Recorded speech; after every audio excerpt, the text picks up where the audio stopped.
Danvers, Massachusetts. Now, what is happening to the federal workers is impacting all of our sectors and certainly public education as well. The federal workers' fight is our fight too, and our fight is everyone's fight because unions and public education are foundational to our democracy.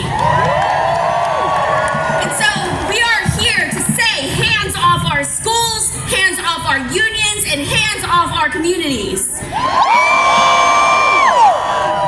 As a teacher and as union leader, we know again that solidarity is how we fight back against the bullies. Now, AFG's fight, AFG and our federal workers, their fight is literally our fight. Because close to half of the federal workers in the Department of Education have been illegally fired already. Their supports ranging from helping students to get grants and loans for colleges, ensuring students don't face discrimination, and so much more. But it's not just the workers who are supporting our schools that are getting cut, it's the funding itself. Since January 20th, millions of dollars in grants that were already dispersed have been rescinded and canceled.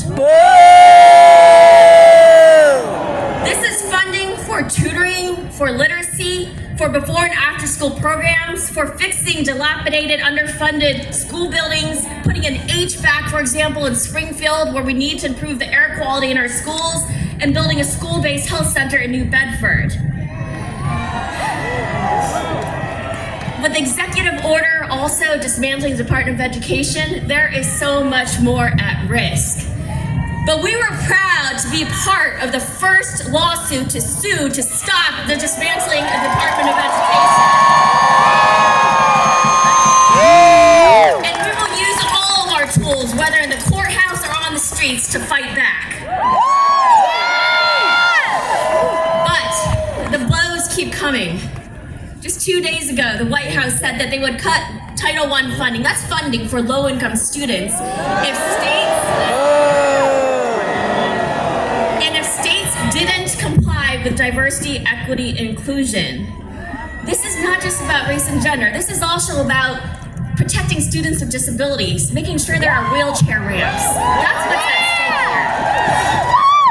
here. And the Supreme Court yesterday, in a 5-4 decision, upheld the federal government's authority to stop grants to help and teacher pipelines.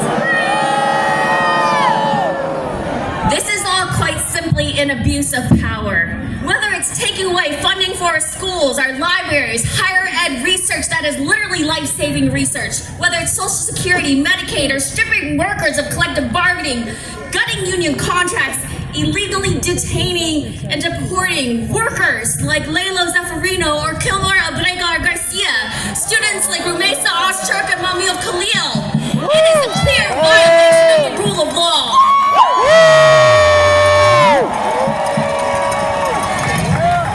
Now this is all a part of the playbook to replace democracy with autocracy. The government is supposed to help everyone have a better life, not just the few at the expense of all. And the abuse of power is hurting the most vulnerable, including our children and those who have the least. So what we're asking for you today is to continue to show up and continue to have courage. Things will get worse before they get better because authoritarians create chaos and cruelty. And they want us to stay divided, which is why we must stay united in our resistance. In my classroom, I had a poster that read, "If not us, then who? If not now, then when?" And what we know from history is that justice can prevail when we continue to speak up, speak out, take action, and we must refuse to comply with the abuse of power, or as Tim Snyder says, refuse to obey in advance. Now, you all are here because you're paying attention to what's happening, but 57% of our Americans get their news by accident. They're not reading the news.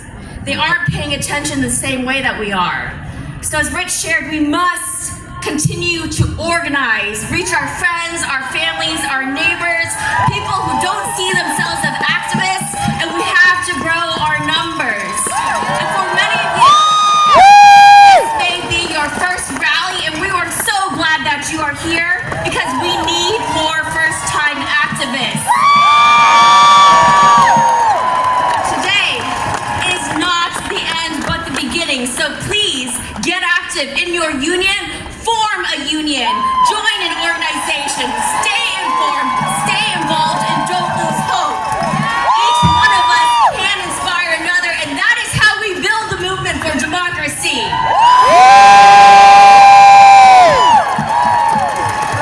And so I'll end with this. This is what democracy looks like.